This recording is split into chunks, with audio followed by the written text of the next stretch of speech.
set the pace when I'm running. I always take what I want and I always give it 100. Don't need a bank, no I'm funded. Play the game like it's nothing. I'm always thankful for something. Don't take for granted, stay humble. Now wake up, it's time to look at the enemy. Look in the mirror if he is no friend to me. It's not. Don't forget to subscribe and push the notification bell for you not to miss our upcoming updates. Now let's get started. Bab 1679.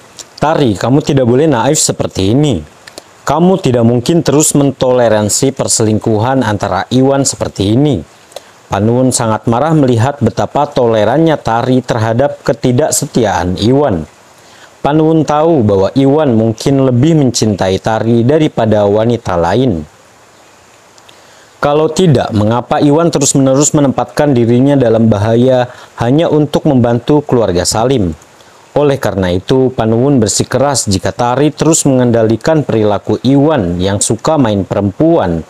Ada kemungkinan besar Iwan akan membuka lembaran baru dan memilih untuk bersama Tari saja. Namun Tari bukan hanya tidak mau melakukannya, Tari bahkan tampaknya terus-menerus membantu Iwan mencari Yuni, seolah-olah dia hanya menginginkan mereka untuk bersama. Ini keterlaluan dan Panuwun tidak mengerti apa yang terjadi pada Tari. Kakek, ini antara Iwan dan aku dan kami akan menanganinya sendiri. Tolong jangan ikut campur dalam urusan kami, oke? Tari pun memohon. Sebagai pacar Iwan, Tari secara alami tidak mau membagi pasangannya dengan orang lain.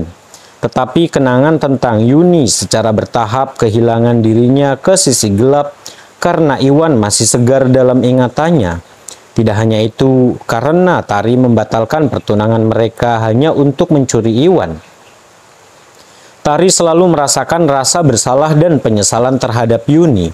Oleh karena itu, untuk menyelamatkan Yuni sebelum terlambat, dan untuk menghindarkan Iwan dari rasa sakit karena terjebak dalam cinta segitiga, Tari memutuskan yang terbaik adalah menyedotnya dan berbagi akhir bahagia bersama mereka.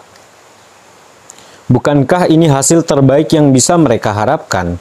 Kamu, Panuwun memelototinya dengan marah tetapi tahu bahwa tidak ada yang bisa dia lakukan.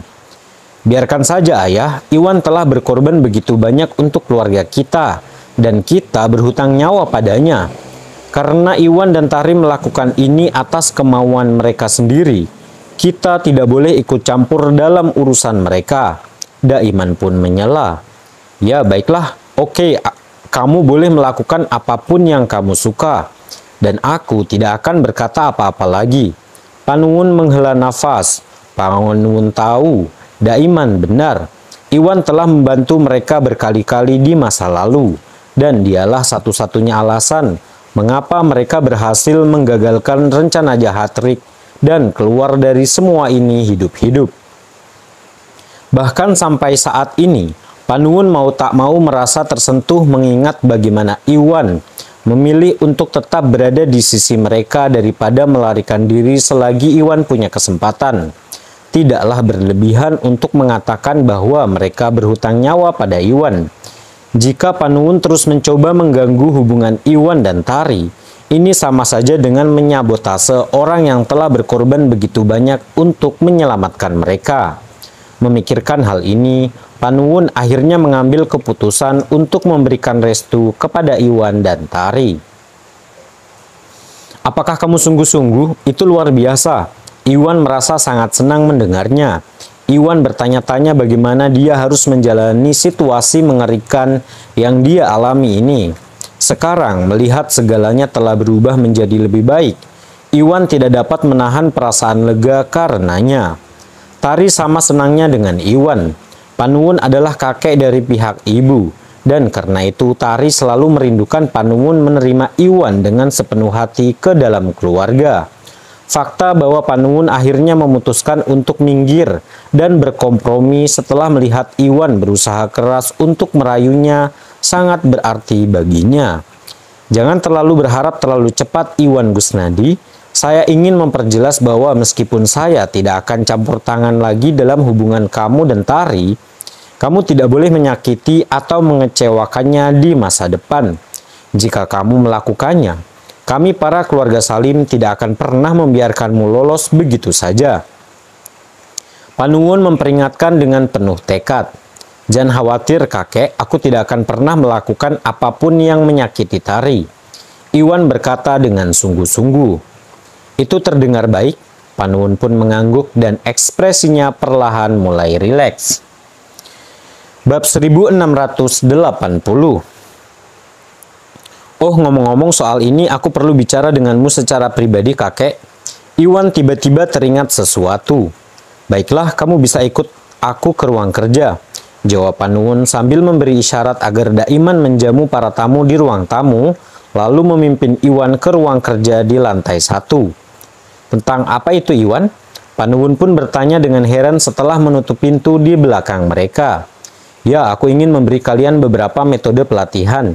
Iwan pun memulai. Metode pelatihan? Apa yang ada dalam pikiranmu? Panuwun pun terkejut mendengarnya. Apakah Iwan berhasil mendapatkan beberapa metode kultivasi ampuh yang ingin dia sampaikan kepada mereka? Kalau dipikir-pikir lagi, dia mungkin salah. Iwan berasal dari kota Jogja tetapi mengetahui garis keturunan mereka. Metode budidaya tertinggi yang mungkin ditawarkan Iwan kepadanya mungkin adalah metode yang termasuk dalam kelas progresif tertinggi. Keluarga Salim di sisi lain telah memperoleh metode kekuatan dari kelas kekuatan dasar, jauh lebih kuat daripada metode kekuatan dari kota Jogja. Yang oleh karena itu Panuwun sepertinya tidak mengerti mengapa Iwan ingin memberinya metode kekuatan yang berpotensi tidak berguna.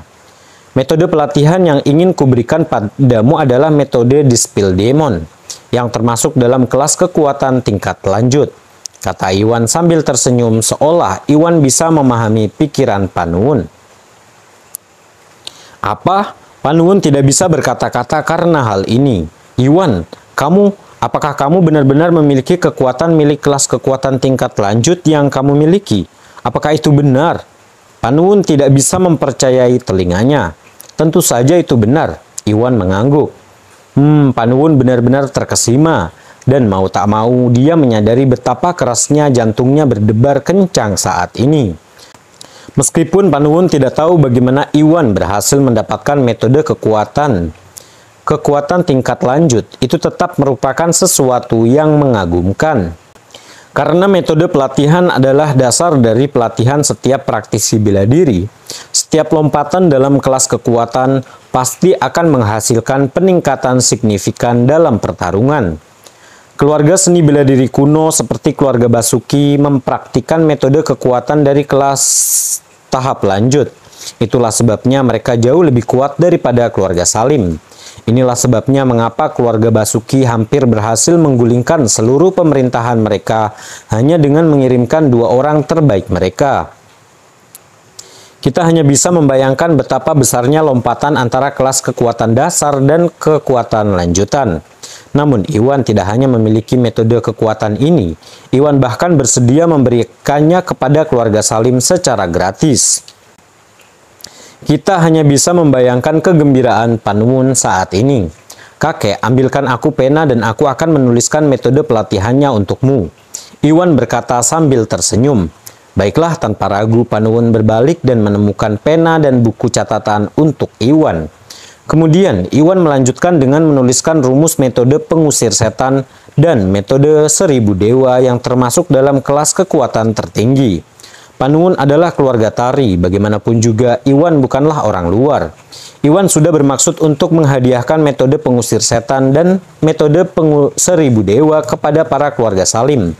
Tetapi karena Panuwun memperlakukannya dengan buruk karena Yuni akhir-akhir ini, Iwan belum menemukan kesempatan yang tepat untuk melakukannya.